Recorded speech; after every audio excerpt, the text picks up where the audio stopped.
menyamakan persepsi. Sebenarnya rahasia, apakah ini sama jika dikaitkan dengan privasi ataukah beda? Rahasia kan? Jadi, Rahasia juga nih jawabannya. Ya, secara substansi sama ya. Sama Secara ya? substansi Oh, sama, oke. sama. Nah, tinggal kan ada halal gini. Memang pada umumnya kan kalau sudah menikah itu ya harus saling terbuka dan sebagainya gitu.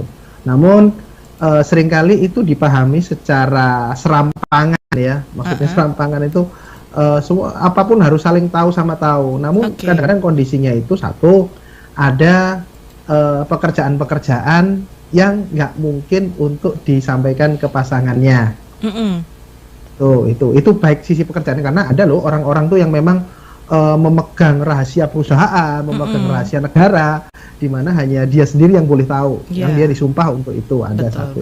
Ada juga ada kondisi pekerjaan-pekerjaan yang kalau istriku tahu atau suamiku tahu bakal diomelin deh, padahal ini aman, gitu. Cuman dia aja yang nanti baper kan begitu.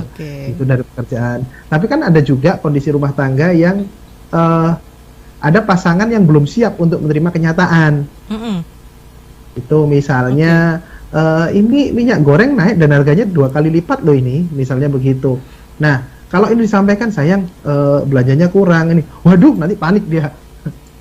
Misalnya begitu. Nah, sebenarnya tergantung dari kebijakan dari pasangan masing-masing itu sih. Kebijakan dari masing-masing pasangan itu sendiri. Karena memang ada pasangan yang memang mau untuk berbagi rahasia, ataukah pasangan ada yang tidak mau berbagi rahasia itu mungkin karena tidak mau mengingat-ingat itu, ataupun mungkin karena lupa misalkan seperti itu. Nah, apakah setiap orang ini punya hak memiliki rahasia yang orang lain nggak perlu tahu, terutama pasangan kita sendiri pun, dan memang boleh nggak sih kita sebenarnya kita memang punya pasangan begitu, kemudian sudah menikah, sebenarnya bolehkah kita itu menyimpan rahasia ini, dan apakah memang hal ini tidak disarankankah apabila misalkan pasangan ini boleh tahu dengan rahasia kita seperti itu? Kalau menurut pandangan dari Mas Okta dan juga Kak Ninit seperti apa? Bisa iya, bisa tidak, tergantung kembali kepada pasangan tersebut ya di dalam rumah tangga. Dalam artian begini, misalnya satu, misalnya kita contoh misalnya dari pihak perempuan, misalnya dari pihak istri, aku nanti mau pada saat udah menikah, aku nggak ada namanya rahasia-rahasia, nggak ada open, semuanya terbuka gitu ya, mau baik buruk terbuka, misalnya seperti itu gitu ya. Nah, kemudian ternyata terkadang yang itu kan dalam diri kita punya pemikiran sendiri, tapi kadang-kadang kita perlu juga cek dulu dengan pasangan, siapkah pasangan kita, gitu ya, siapkah pasangan kita dengan gaya kita yang open, semuanya terbuka, gitu, nggak pakai rahasia-rahasia. Nah, kadang-kadang kan begini, misalnya pasangan, oke, siap, gitu, siap itu ada dua, siap ini siap apa? Siap dengerin semua rahasiamu, kamu nggak ada rahasia, siap, atau siapnya gini, siap berarti kan ada timbal balik, kalau aku menerapkan tidak ada rahasia, berarti terbuka, berarti kamu juga harus terbuka.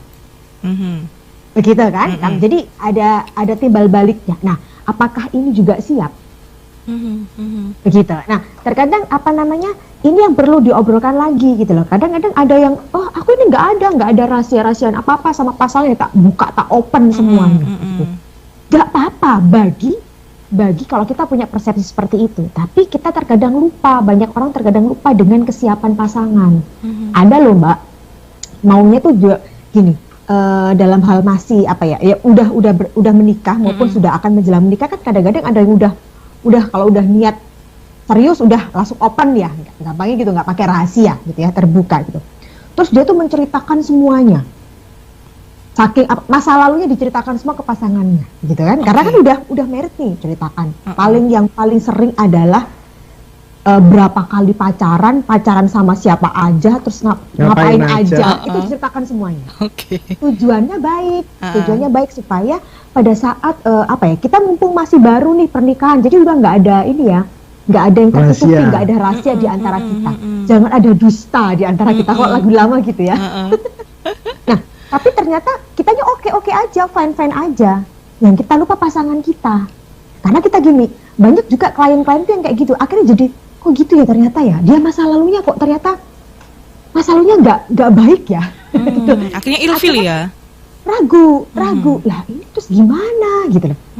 Nah sementara kalau di pihak satunya, loh aku nih cerita ya, aku kayak begitu, kalau sekarang aku ini udah nggak kayak gitu, aku udah berubah bla bla bla. Nah terkadang lupa gitu loh, siap nggaknya pasangan kita. Nah kalau pertanyaannya perlu nggak sih kita ini ada rahasia di antara pasangan, ya Anda yang memutuskan ya. Gampangnya begini, kalau misalnya tahu konsekuensinya lah gitu. Kalau misalnya memang mau terbuka, gitu kan, sama-sama terbuka, ya berarti konsekuensinya ya apapun harus sudah siap ya. Berita apapun harus sudah siap gitu ya.